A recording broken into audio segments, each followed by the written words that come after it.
Kama kwa kuna application juzi wamezindua wa China inaitwa Qwen 3.5. Ni one of the biggest AI model ambayo Anthropic na hizo zote zinakaa chini kwa sasa. Hiyo unaweza kaweka video, ukaweka kwa mfano tunarekodi hii video, ukachukua video, ukachukua sauti, ukachukua labda na video nyingine ambazo unachanganya, unaipa prompt ndani ya dakika moja inakuletea video ambayo unaitaka. Inaitwaje hiyo? Inaitwa Qwen 3.5. Ukitoka hapo niandikia nikaangalia. Kwa unaweza nitakutumia labda screenshot, unaweza kashare kwenye video watu waione. Ni one of the biggest AI model, na sasa makampuni yanashindana. Leo Anthropic yatatoa model fulani. Kwa mfano sasa kwenye Anthropic tupo kwenye AI, cloud AI ambao ana model ya Opus 4.5.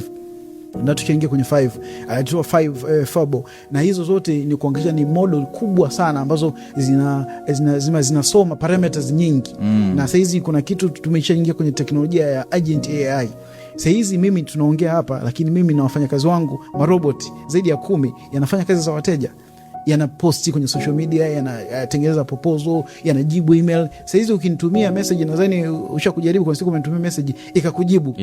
Garacha AI ile ni tool ambayo nimeitengeneza sisi, inakujibu kabisa chochote ambacho utauliza. Mimi ni hata nimelala usiku wa manane, itakujibu chochote kuhusu kampuni yangu, na mwisho siku kama kuna hata services ambazo unahitaji, itakupa form za kujaza, itakupa links mbalimbali. Yani chochote ambacho utauliza itakujibu with human touch. So yote nimeipa training, na hiyo ni kitu ambacho vivyo nawasaidia wateja wangu. Sasa hizi uhitaji kuwa na call center ya watu 100 wanajibu simu za wateja.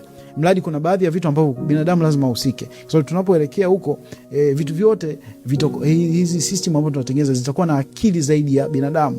Ndio hiyo super intelligence. Nadhani watu mnamsikia Elon Musk, one of the biggest pioneer kwenye AI, anaongea kwamba in the next 5 years hata ajira itakuwa haina maana.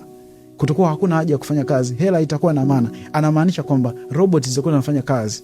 Wewe unahitaji kuwa na editors hapo ofisini, kwa sababu AI inaweza kukufanyia editing.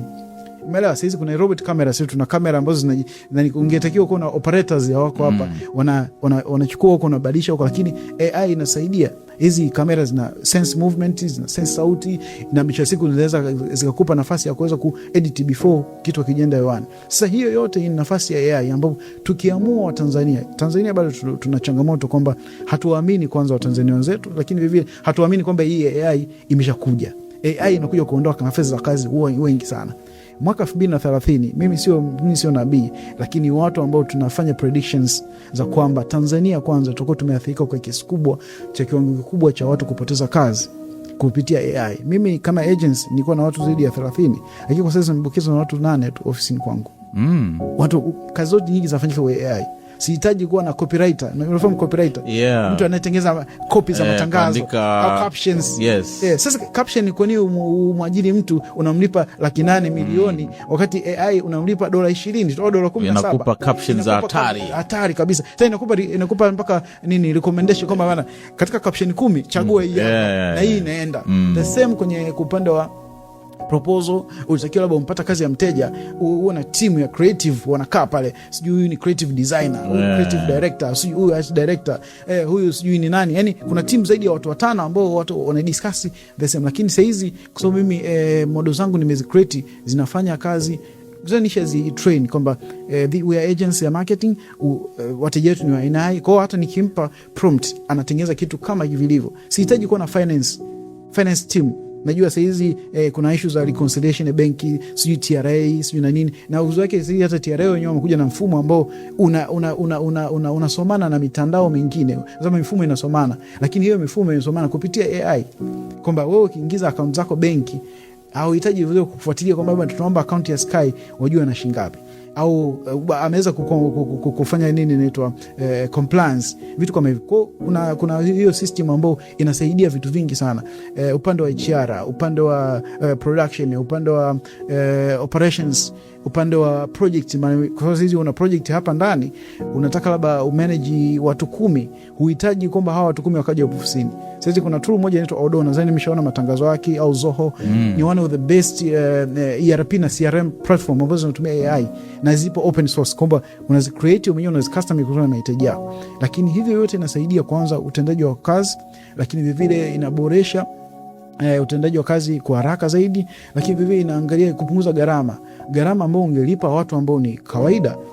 Sasa hapo ndio kuna ile msemo kwamba AI haitaondoa kazi za watu, lakini inaondoa watu ambao watumie AI. Yeah. Yes. Kwa hiyo mimi naweza kusema hivyo, tuna fursa kubwa ya AI, kutumia AI, lakini vile tusipoangalia haya matumizi ya AI kwa kina zaidi, kuna watu watapoteza kazi, lakini vile kuna watu ambao watapata kazi nyingi sana, na mabilionea wengi vijana wataibuka kupitia hizi AI. 2030 kwa Tanzania, kwa maisha yetu Tanzania, ukituangalia watu gani ambao ajira zitakuwa matatani, watapoteza kabisa na AI itakuwa tayari? Sasa hivi watu washaanza kupoteza hivyo, lakini umesema tunaenda kwenye super intelligence. Ikifika hapo, ajira zipi hapa Tanzania watu waanze kujiandaa? Uzuri siseme kwa maana mbaya, lakini tuseme asilimia zaidi ya 90 ajira zote zitapotea. Kazi ambazo zitabaki ni zile kazi za kutumia mikono, umafundi bomba, umeelewa? Plumbing, wanasema kwamba hizo ni kazi ambazo huwezi kusema AI ikafanya kazi, kwa sababu japo teknolojia inakuja, robot. Kwa mfano mimi nilikuwa Rwanda kama wiki mbili zilizopita. Nilikuwa nawafundisha wamiliki wa hoteli. Mimi nishatembelea moja ya nchi, Japan, wanatumia maroboti hata kutandika vitanda. Ile housekeeping, wanakuja pale anatandika vizuri. Unafika hoteli nzima inahudumiwa na robot. Unafika reception, front desk, unakuta na robot liko pale linakusalimia, linakufanya checking kila kitu na uhitaji hata kukaa muda mrefu. Unajua kwenye zile hoteli kuna zile Tanzania unaambiwa uandike jina, uandike jina mke, sio yani, unaweza kutumia hata nusu saa nzima unajaza zile form zao, lakini kupitia AI, kwa sababu vipi unaweza ka check in ukiwa kwenye ndege. Una check in tayari, ukiingia pale unaweka tu passport yako, ina taarifa zako zote, unaingia hotelini. Ukiingia hotelini pale, chakula inakuletea roboti. Hotelini pale ukishamaliza, housekeeping inakuja kufanya roboti. Sasa hiyo ni moja ya mfano ambao kazi nyingi zinapotea. Hata hapa airport, ukifika Tanzania, ukifika pale airport unafika pale migration, zamani walikuwa pale na madawati wao, lakini sasa una check in kupitia kamera. Ukifika tu kuna kamera ya kutazama, unatoa passport yako, unaweka pale, unaondoka. Kwenye upande wa ulinzi sasa, umeona kuna kazi ambazo hatukutegemea kwamba kuna siku watu watapoteza kazi. Sasa kuna smart security ambazo zinatumia maroboti. Kwa ukifika uhitaji kuweza kuwa na mtu physical. Kuna hizi smart CCTV camera zinaenda movement kutokana na jinsi ambavyo mtu unatembea, au zina sense kama huyu mtu kwa sababu tayari shazi train, lakini vivyo zinaangalia. Kuna smart gates. Sasa kila kitu wewe ukiangalia, kwa baadhi ya nchi ambazo zimeendelea, hata hapa Tanzania kuna watu ambao wana smart homes, yani ukiingia kuanzia gate ni smart gate. Kwa sasa pale gate ni alitakiwa labda akae mlinzi au Masai. Sasa tuna smart gate, huhitaji kuwa na mlinzi. Upo Marekani, unaona nyumba yako yote inafanya kitu. Hiyo ni AI imesaidia.